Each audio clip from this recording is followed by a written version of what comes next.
Assalamu alaikum to all of you. Today we will discuss an important topic of class 10th, that is AC generator. इसकी construction आज हम यहाँ पे पढ़ेंगे और इसका जो प्रिंसिपल है ये किस प्रिंसिपल पे काम करता है और वर्किंग क्या है इस AC जनरेटर की। तो अगर आप देखोगे पहले ये जो वर्ड AC है, AC स्टैंड करता है क्या? AC stands, you are already aware that alternating current. AC stands for alternating current, यानी एक करंट प्रोड्यूस करता है ये AC generator in the form of sinusoidal AC, जिसको हम बोलते हैं साइनोसाइडल AC। पहले हम देखेंगे ये जो AC जनरेटर है, AC जनरेटर की जो डिफिनीशन है, we can say that it is a machine और a device. It is a machine oblique electrical device that converts mechanical energy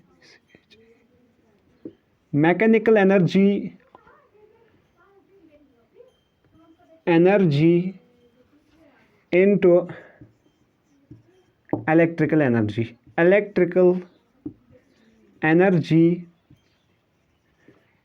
in the form of sinusoidal AC wave, in the form of sinusoidal AC wave।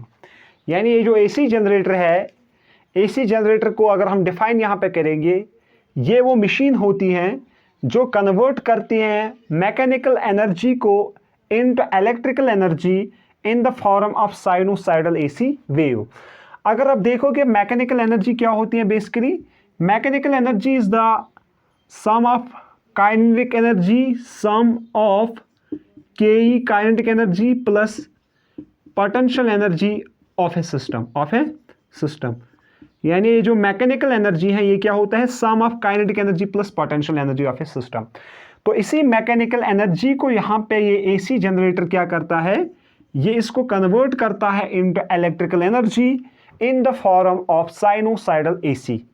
तो ये थी definition, यानी आपको याद रखना है AC generator का काम होता है it converts mechanical energy into electrical energy. अगर आप देखोगे ये जो काइनेटिक एनर्जी होती है ये होती है due to motion of a body, that's 1/2 mv² equal to KE, और पोटेंशियल एनर्जी होती है due to change in shape, height और configuration of an object, that's PE is equal to mgh। अगर आप यहाँ पे देखोगे ये जो AC जनरेटर है, AC जनरेटर की कंस्ट्रक्शन हम कैसे करते हैं, पहले हमने डिफाइन किया है ये वो मशीन होती हैं जो क्या करती हैं, that converts mechanical energy into electrical energy in the form of sinusoidal AC। देखो अगर हम कंस्ट्रक्शन देखेंगे, कंस्ट्रक्शन में हमें ज़रूरत पड़ेगी यहाँ पे आर्मेचर की, आर्मेचर, और पड़ेगी ज़रूरत फील्ड मैग्नेटिस,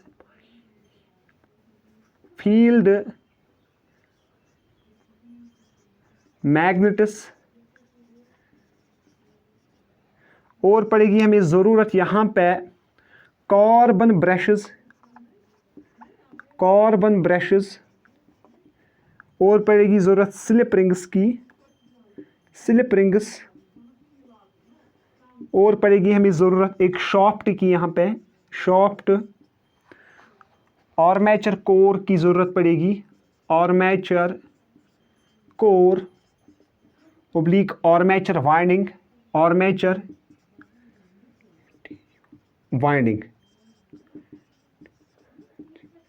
इसके दो पार्ट्स होते हैं। अगर आप देखोगे ये जो AC जनरेटर है इसके दो पार्ट्स होते हैं, एक होता है इसका स्टार्टर पार्ट और जिसको हम बोलते हैं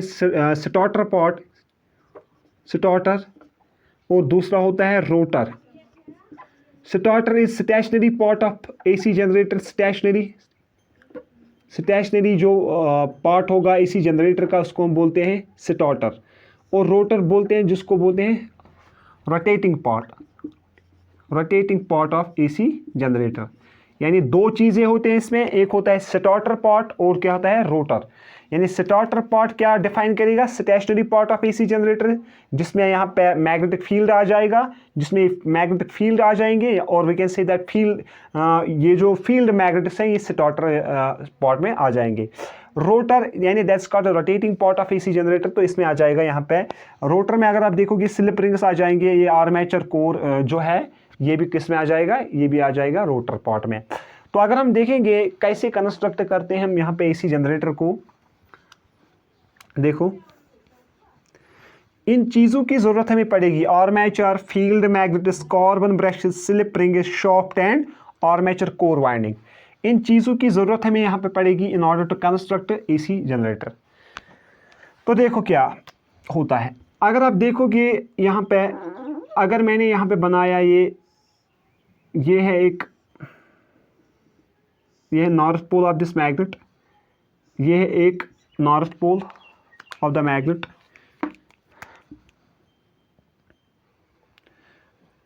और ये है साउथ पोल,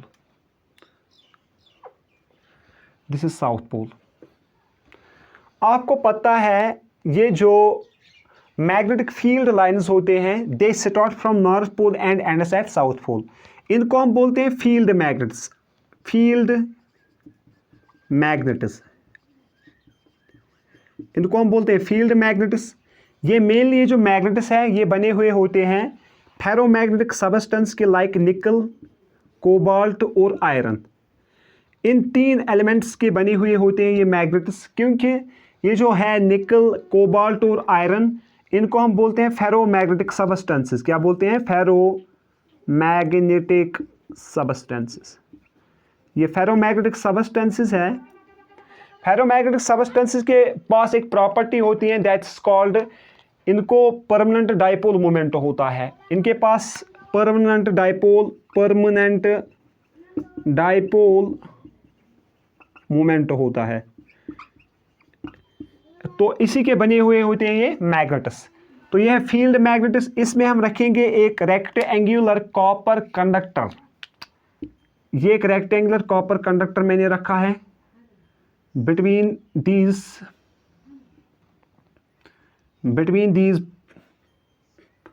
two magnets, ये है रेक्टेंगुलर कॉपर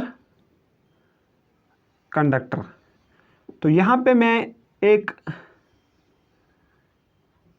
स्लिप रिंग का इस्तेमाल करूंगा, ये है for example slip ring S1, ये है S2।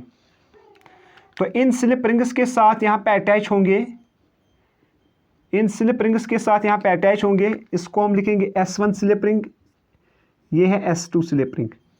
इन स्लिप रिंग्स के साथ अटैच होंगे यहाँ पे कार्बन ब्रशेस, ये है कार्बन ब्रश और ये भी है कार्बन ब्रश। ये है B1 brush for example, this is B1 and this is B2। फिर हम कनेक्ट करेंगे यहाँ पे एक एक्सटर्नल सर्किट को इसके साथ,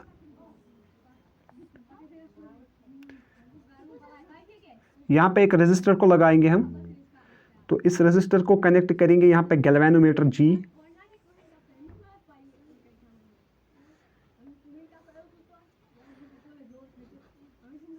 यहाँ पे मैंने गैल्वेनोमीटर को कनेक्ट किया है। तो अगर आप देखोगे ये कंस्ट्रक्शन है एक एसी जनरेटर की, यहाँ पे इसमें क्या लगेगा हमें, एक लगेंगे हमें फील्ड मैग्नेट्स और दूसरा लगेगा ये आर्मेचर, और यहाँ पे एक चीज़ और होगी जिसको हम बोलते हैं शाफ्ट, जो इसको मैकेनिकल एनर्जी सप्लाई करेगा। यहाँ से हम शाफ्ट का इस्तेमाल करेंगे, ये एक शाफ्ट है और ये शाफ्ट की एक्सिस है, शाफ्ट की एक्सिस है, ये शाफ्ट है, शाफ्ट। तो कैसे कंस्ट्रक्ट किया जाता है, एक इसमें लगते हैं फील्ड मैग्नेट्स, दूसरा क्या लगता है आर्मेचर। आर्मेचर एक रेक्टेंगुलर कॉपर वायर का बना हुआ एक कंडक्टर होता है, और क्या और लगेगी हमें स्लिप रिंग्स, स्लिप रिंग्स के अलावा हमें क्या लगेगा, कार्बन ब्रशेस, कार्बन ब्रशेस। देखो अगर जब ये शाफ्ट को हम इस शाफ्ट को घुमाना स्टार्ट करेंगे तो क्या हो जाएगा, जो ये मैग्नेटिक फील्ड है मैग्नेटिक फील्ड लाइंस की जो डायरेक्शन होती हैं वो होती हैं from north pole to south pole, from north pole to south pole, from north pole south pole.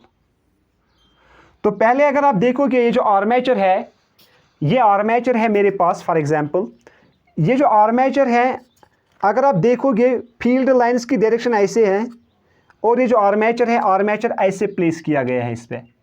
तो अगर आप देखोगे फील्ड लाइंस ऐसे जा रही हैं, ये फील्ड लाइंस हैं, तो फील्ड लाइंस ऐसे जा रही हैं, आर्मेचर भी ऐसे ही रखा गया है। इसका मतलब है ये जो मैग्नेटिक फील्ड बी है, मैग्नेटिक फील्ड बी, इस और आर्मेचर के दरमियान पहले एंगल कितना है, 0 डिग्री एंगल है। कितना एंगल है, 0 डिग्री एंगल है।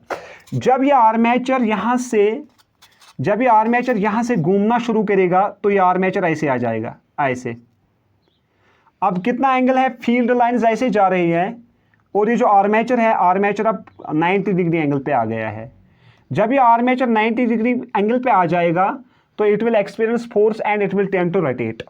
क्योंकि अगर आप देखोगे इस एसी जनरेटर का जो प्रिंसिपल है वो प्रिंसिपल क्या है, it is based upon the principle of Faraday's law of electromagnetic induction. ये किस प्रिंसिपल पे बुनियाद है, यहाँ पे अगर आप देखोगे it is based upon the principle of Faraday's law of electromagnetic induction which states that, जो Faraday's law of electromagnetic induction है वो स्टेट करता है जब भी हम किसी करंट कैरिंग कंडक्टर को प्लेस करते हैं मैग्नेटिक फील्ड में, तो it will cut the magnetic field lines, और we can say that flux number of the field lines pass through a given point area is called a flux. That's denoted as phi naught is the flux. यानी as per electromagnetic induction और Faraday's law of electromagnetic induction, वो क्या बता रहा है, वो बता रहा है the rate of change of magnetic flux is directly proportional to the EMF produced in the coil. यानी जितना ये फ्लक्स ज़्यादा चेंज हो जाएगा, मैग्नेटिक फ्लक्स जितना ज़्यादा चेंज हो जाएगा विथ किस के साथ, कॉइल के साथ, उसमें प्रोड्यूस होगा इलेक्ट्रोमोटिव फोर्स जिसको हम बोलते हैं EMF। यानी we can say that as per Faraday's law of electromagnetic induction it states that changing magnetic flux is directly related to the production of induced EMF, induced EMF जिसको हम बोलते हैं electromotive force. यानी जो flux pass हो जाएगा इस coil के साथ, जो फ्लक्स लिंक हो जाएगा वो क्या करेगा, प्रोड्यूस करेगा इसमें इलेक्ट्रोमोटिव फोर्स। उस इलेक्ट्रोमोटिव फोर्स की वजह से इस कंडक्टिंग वायर में जो इलेक्ट्रॉन्स है, फ्री इलेक्ट्रॉन्स, वो मोशन में आएंगे। यानी ये जो मैग्नेटिक फील्ड है ये क्या करेगा, ये इस कॉइल के साथ लिंक होगा, इसका जो फ्लक्स है वो लिंक होगा किसके साथ, कॉइल के साथ। और जब ये कॉइल के साथ लिंक होगा ये मैग्नेटिक फ्लक्स, इस मैग्नेटिक फ्लक्स की वजह से जो इस कॉइल में फ्री इलेक्ट्रॉन्स है वो क्या करेंगे, वो मोशन में आना शुरू करेंगे। जब यहाँ पे इलेक्ट्रॉन्स मोशन में आना शुरू करेंगे तो motion of electrons is called current. तो यहाँ पे करंट प्रोड्यूस होगी। करंट क्यों प्रोड्यूस होगी, due to change in magnetic flux in the coil and that will be linked with this coil that will tend to remove the electrons from this coil and produce the current. Or in simple words we can say that ये जो Faraday's law of electromagnetic induction है ये state करता है the rate of change of magnetic flux is directly proportional to the induced EMF produced in the coil.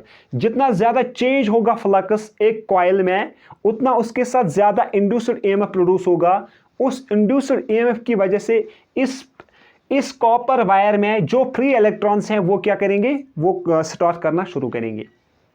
तो अगर मैंने मान लिया है पहले जो ये आर्मेचर है, ये आर्मेचर है at an angle of 0 degree with field lines, क्योंकि जो फ्लक्स लिंक होगा इस कॉइल के साथ, अगर मैं इसको कैलकुलेट करूंगा, अगर मैंने मान लिया है n क्या है, n is the number of turns in coil, n represent करेगा number of turns in coil for example. और मैंने मान लिया है a is the area vector of the coil, a is area vector, a को हम बोलते हैं area vector of the coil. और मैंने मान लिया है theta is the angle between magnetic field B and armature यानी theta is the angle between magnetic field B and armature. और आर्मेचर पे जो यहाँ पे आर्मेचर का मैंने क्या लिया है, इसको हम बोलते हैं फील्ड वेक्टर, तो और एरिया वेक्टर भी इसको हम बोल सकते हैं। तो जो फ्लक्स लिंक होगा इस कॉइल के साथ जिसके पास n टर्न्स है, वो फ्लक्स किसके बराबर होगा? लुक हियर दैट, फ्लक्स होता है हमारे पास, जो फ्लक्स की डिफिनीशन होती है वो होता है फाई नॉट होता है area vector into magnetic field. अगर आप देखोगे पहले जब एरिया वेक्टर और मैग्नेटिक फील्ड के दरमियान अभी जो एंगल है वो कितना है? 0 डिग्री एंगल, क्योंकि अभी आर्मेचर, ये है आर्मेचर और ये है फील्ड लाइन्स और आर्मेचर के दरमियान अभी कितना एंगल है? ये फील्ड लाइन्स यहाँ से जा रहे हैं फ्रॉम नॉर्थ टू साउथ, ये फील्ड लाइन्स जा रहे हैं फ्रॉम नॉर्थ टू साउथ। और अगर आप देखोगे इन फील्ड लाइन्स और आर्मेचर के दरमियान जो एंगल है वो अभी कितना है? 0 डिग्री एंगल है। तो अभी ये कोई फोर्स एक्सपीरियंस नहीं करेगा, ये भी हम बताएंगे आगे जाके क्यों ये फोर्स एक्सपीरियंस नहीं करेंगे। तो अगर मैं बताऊंगा ये जो क्रॉस प्रोडक्ट है इसको मैं करूंगा कन्वर्ट यहाँ पे डॉट प्रोडक्ट में, तो ये जो फाई नॉट निकलेगा वो निकलेगा AB cos of theta into n क्या है? Number of turns. सो मैं लिख सकता हूँ NAB कॉस ऑफ थीटा। आप पहले समझो क्या बता रहा हूँ मैं। n is the number of turns कितने हैं इस आर्मेचर कॉइल में, A is the area, B is magnetic field, cos of theta is angle between A and B। ये जो कॉस ऑफ थीटा है ये क्या है? Angle between A vector and magnetic field, यानी एरिया वेक्टर और magnetic field के दरमियान जो एंगल है वो क्या है? Cos of theta. जब ये आर्मेचर यहाँ पे रोटेट करना स्टार्ट करेगा तो इसको आ जाएगी एंगुलर वेलोसिटी। वो एंगुलर वेलोसिटी किसके बराबर होगी? और एंगुलर स्पीड वो होगी कितना एंगल इसने सबटेंड किया कितने टाइम में। जो ओमेगा होगा यहाँ पे वो क्या होगा? Angle subtended by the armature with the field lines. कितना एंगल इसने सबटेंड किया, यानी कितना एंगल इसने क्रिएट किया। पहले 0 डिग्री एंगल पे था, अब जब करंट प्रोड्यूस हो गई तो इसने ऐसे रोटेट करना शुरू किया, तो मैंने मान लिया है इसने कुछ एंगल बनाया है यहाँ पे फील्ड लाइंस के साथ। ये एंगल कुछ एंगल बन गया यहाँ पे। जब ये आर्मेचर ऐसे था तब तो 0 डिग्री एंगल था, अब ये आर्मेचर ऐसे आ गया, कुछ एंगल क्रिएट किया है इसने, मैंने मान लिया है वो है थीटा। यानी angle subtended by the armature with the field lines is theta in an time interval of t। वो देगा मुझे एंगुलर स्पीड और एंगुलर वेलोसिटी। अगर मैं यहाँ पे थीटा का वैल्यू निकालूंगा, थीटा का वैल्यू निकलेगा यहाँ पे ओमेगा इंटू टी। किसके बराबर निकलेगा? Omega into T. तो मैं इसको सब्स्टिट्यूट करूंगा यहाँ पे, तो मैं लिखूंगा यहाँ पे magnetic flux linked with the coil, वो निकलेगा NAB कॉस ऑफ थीटा का वैल्यू कितना? Omega T. ये होगा flux linked with the coil having n number of turns. Flux कितना लिंक हुआ इस कॉइल के साथ वो किसके बराबर निकलेगा? NAB cos of omega T, NAB cos of omega T. लेकिन अगर आप देखोगे एज पर लेंज़ेस लॉ, अगर मैं लेंज़ेस लॉ का इस्तेमाल करूंगा यहाँ पे, लुक हियर दैट,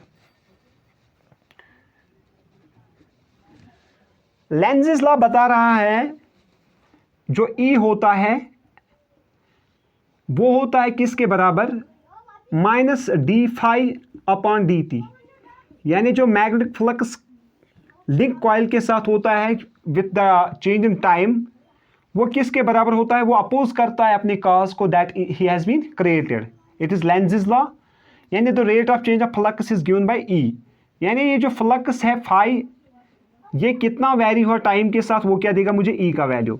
तो अगर आप देखोगे यहाँ पे फ्लक्स कितना लिंक हुआ कॉइल के साथ। अगर मैं इस इक्वेशन को डिफरेंशिएट करूंगा विथ रेस्पेक्ट टू टाइम, तो ये इक्वेशन क्या बनेगी, देखो एज पर लेंज़ लॉ ये बनेगी E is equal to minus d, phi का वैल्यू ये सबस्टिट्यूट हम करेंगे N A B cos of omega t divide by d t. लेकिन अगर आप देखोगे ये नंबर ऑफ टर्न्स कांस्टेंट है, एरिया कांस्टेंट है, बी कांस्टेंट है, ओमेगा कांस्टेंट है, इसको इक्वेशन से बाहर निकालेंगे। यानी नंबर ऑफ टर्न्स कांस्टेंट है, ए कांस्टेंट है, बी कांस्टेंट है, ओमेगा कांस्टेंट है।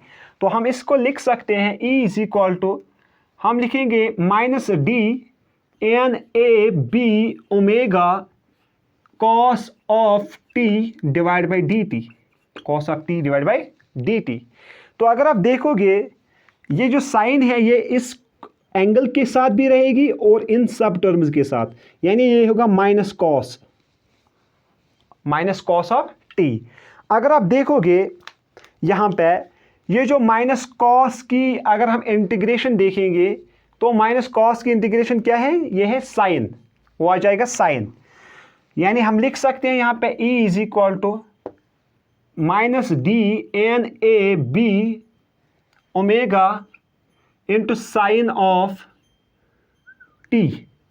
अब क्या करेंगे हम, अगर आप देखोगे ये साइन नेगेटिव होगा यहाँ पे क्योंकि इसकी डिफरेंशिएशन है साइन टी, तो यहाँ पे हम माइनस माइनस कैंसिल करेंगे, तो ये निकलेगा हमें E is equal to d N A B omega sine t, तो यहाँ पे D और D कैंसिल हो जाएगा विद डिफरेंशियल के साथ। तो अगर आप देखोगे ये जो है एन ए बी ओमेगा ये सब कांस्टेंट है, इस कांस्टेंट की जगह हम एक और कांस्टेंट लगाएंगे, हम लिखेंगे E is equal to E naught sine omega t. तो ये होगा flux linked with this coil जिसके पास एन टर्न्स होगा। किसके बराबर होगा वो होगा E is equal to E naught sine omega T.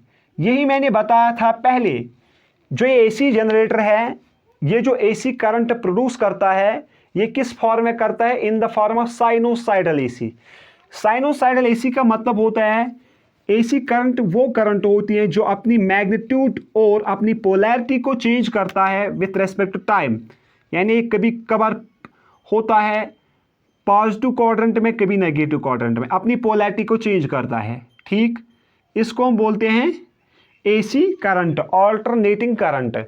इसका मतलब क्या है, जब पहले इस पॉइंट पे हम देखेंगे, इस पॉइंट पे जीरो वैल्यू है करंट का, इसका मतलब है आर्मेचर और फील्ड लाइंस के दरमियान भी एंगल क्या है, 0 डिग्री। यानी साइन, अगर इसमें वैल्यू हम सबस्टिट्यूट करेंगे sine of 0 is equal to 0, तो जो फ्लक्स लिंक होगा वो क्या होगा, 0। तो ये कोई फ्लक्स लिंक नहीं करेगा, तो जो वैल्यू ऑफ करंट होगा वो क्या होगा उस वक्त, 0। 0 का मतलब है जो ये फील्ड है और फील्ड के और आर्मेचर के दरमियान जो एंगल है वो कितना है, 0 डिग्री। ये पैरेलल है एक दूसरे पे। ठीक, तो इसकी वजह से 0 है। फिर पॉजिटिव क्वाड्रेंट, फिर ये मैक्सिमम है इस वैल्यू पे। इसका मतलब है अभी जो एंगल बन गया है बिटवीन आर्मेचर और फील्ड के दरमियान वो कितना है, 90 डिग्री। अब ये 90 डिग्री पे आ गए, यानी इसका मतलब है अब ये आर्मेचर ऐसे आ गया इस पे, तो जो फील्ड और लाइंस के दरमियान एंगल है वो कितना है, 90 डिग्री एंगल।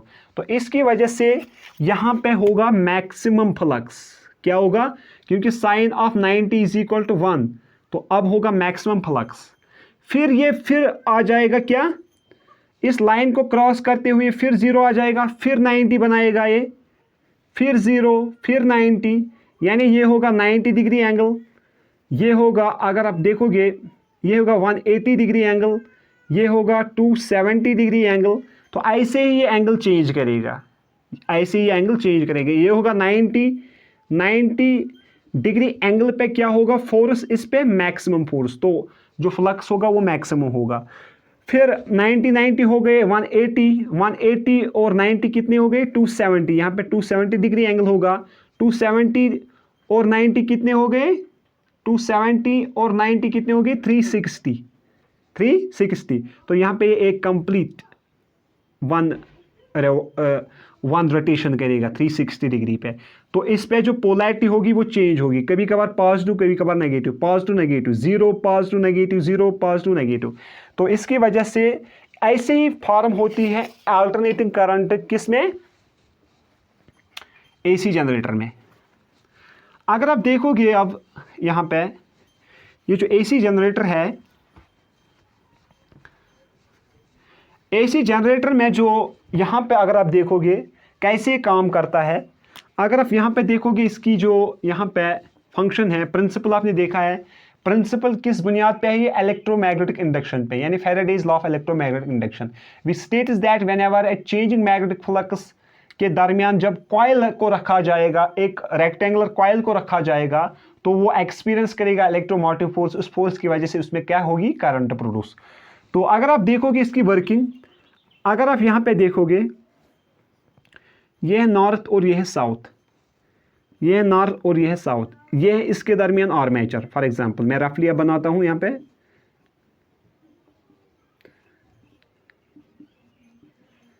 देखो क्या होता है।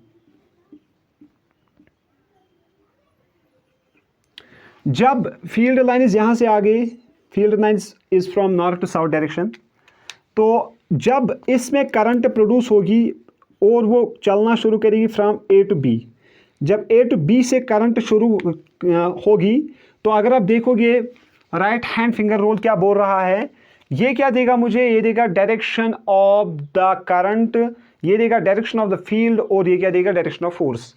तो पहले जब करंट इसमें प्रोड्यूस होगी वो मूव होगी from A to B. For example अगर आप देखोगे ये देगा मुझे डायरेक्शन ऑफ फोर्स, ये देगा मुझे डायरेक्शन ऑफ फोर्स, ये क्या देगा मुझे? डायरेक्शन ऑफ फील्ड, और ये क्या देगा मुझे? Direction of current. तो करंट की डायरेक्शन है from A to B, current A से बी तक जा रही है, फील्ड है नॉर्थ टू साउथ, फील्ड क्या है? नॉर्थ टू साउथ, और ये जो थंब है, थंब क्या है? इनवर्ड्स। तो इसका मतलब है ये जो ए बी है, जब इसमें से करंट गुजरेगी तो इसका फोर्स लगेगा इनवर्ड्स, इनवर्ड्स क्या लगेगा? इनवर्ड्स। तो ए बी लूप पे जो फोर्स लगेगा वो क्या लगेगा? इनवर्स। कैसे लगेगा इनवर्स? देखो ये है करंट की डायरेक्शन, ये है मैग्नेटिक फील्ड की डायरेक्शन, और ये है फोर्स की डायरेक्शन। जब ये करंट ऊपर की तरफ जाएगी, ये करंट ऊपर जा रही है, तो फील्ड है फ्रॉम नॉर्थ टू साउथ, तो इस पे जो फोर्स लगेगी वो क्या लगेगी? इनवर्स, एफ इनवर्स होगा। लेकिन जब ये करंट यहां से सी टू डी में आ जाएगी, C to D, C to D, अब आई का वैल्यू कहां से है? C to D. अब करंट नीचे आ रही है, इसने अपनी डायरेक्शन को चेंज किया है, सी टू डी आ रही है, सी टू डी आ रही है।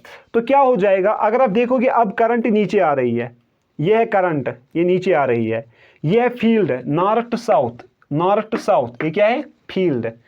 ये नॉर्थ टू साउथ फील्ड, ये है वैल्यू ऑफ करंट, और जो फोर्स है वो कहाँ अभी है? बाहर की तरफ है। जो इसमें फोर्स लगने वाली है वो किधर लगेगी? बाहर की तरफ। तो ये जो सीधी लूप है ये बाहर की तरफ निकलेगा। बिल्कुल मैं यहाँ पे आपको दिखा सकता हूँ, कैन सी हियर, अगर ये ए है, ये है बी, ये है सी, ये है डी, तो अगर यहाँ से करंट गुजरेगी, आई करंट गुजरी यहाँ से, जब ये आई करंट यहाँ से गुजरेगी तो इस पे जो फोर्स लगेगी ए बी पे वो लगेगी इनवर्स, ये ऐसे मूव हो जाएगा, ऐसे। अब करंट आ गई है यहाँ से, ये सी टू डी आ गई, ये सी टू डी आ गई। अब इस सी और डी पे जो फोर्स लगेगी वो आउटवर्ड्स लगेगी, किधर लगेगी? आउटवर्ड्स। यानी जब ए से बी तक करंट जाएगी इस डायरेक्शन में, तो इस पे जो फोर्स लगेगी ए बी लूप पे वो ऐसे लगेगी, सी और डी पे क्या लगेगी? बाहर की तरफ। तो ये ऐसे स्टार्ट करना शुरू करेगा, ये ऐसे स्टार्ट करना शुरू करेगा।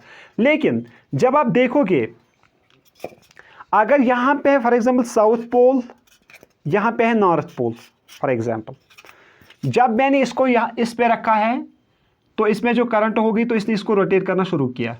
अब अगर आप देखोगे इस आर्मेचर पे after every half of the cycle, इस आर्मेचर पे ये जो पोलैरिटी है ना, ये मैंने बताया यहाँ पे ये है साउथ पोल, ये क्या है? North pole. ये पोलैरिटी चेंज हो जाएगी, ये पोलैरिटी क्या हो जाएगी? Change due to slit rings, due to slit rings.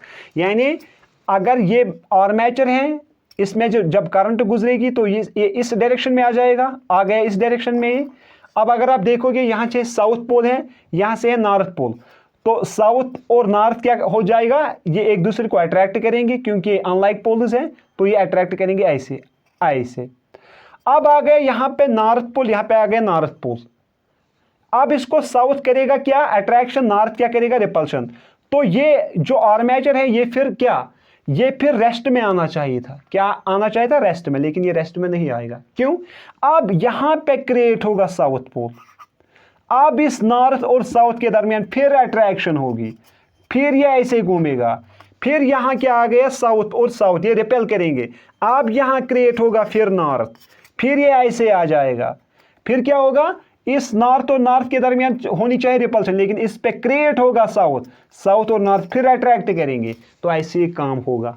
यानी after every half of the cycle, यानी जब ये 90 डिग्री एंगल पे आर्मेचर के साथ आ जाएगा तो इसकी पोलैरिटी चेंज हो जाएगी। किसकी पोलैरिटी, इन मैग्नेटिक्स की पोलैरिटी नहीं चेंज होगी, खाली जो पोलैरिटी चेंज होगी वो किसकी होगी, इस आर्मेचर की पोलैरिटी चेंज होगी। तो ये टेंड करेगा, it will tend to rotate, ये रोटेट करना स्टार्ट करेगा। तो ऐसे करता है ये काम, यानी इस पे फोर्स इनवर्स लगती है, इस पे आउटवर्स फोर्स लगती है, तो ये स्टार्ट करना शुरू करता है। जब ये मैकेनिकल एनर्जी को हम यहां से रिमूव करेंगे, फॉर एग्जांपल जब पेट्रोल खत्म हो गया या कैरोसिन खत्म हो गया एसी जनरेटर का, तो अगर आप देखोगे ये जो आर्मेचर है ना, इसका क्या कंडीशन हो जाएगा, ये आ जाएगा parallel to the field lines with 0 degree angle, ये शाफ्ट अपने पोजीशन पे फिर आ जाएगा, क्योंकि शाफ्ट को जो घुमा रहा है वो है मैकेनिकल एनर्जी, और वो मैकेनिकल एनर्जी प्रोवाइड कर रहा है petrol, starting fuel and kerosene running fuel, वही इसको मैकेनिकल एनर्जी प्रोड्यूस कर रहे हैं। यहाँ पे ये कंसेप्ट है पेट्रोल इज ए केमिकल, तो एसी जनरेटर का कंसेप्ट होना चाहिए था chemical energy into electrical energy, लेकिन जो ये पेट्रोल और कैरोसिन है ये बेसिकली प्रोवाइड करते हैं क्या, मैकेनिकल एनर्जी इस शाफ्ट को, इस आर्मेचर को घुमाने में, कौन, पेट्रोल एंड कैरोसिन। तो ऐसे काम होता है एक एसी जनरेटर का। फिर ये जो यहाँ पे स्लिप रिंग्स है, जब ये शाफ्ट मूव करेगा तो ये स्लिप रिंग्स इसके साथ मूव करेंगे,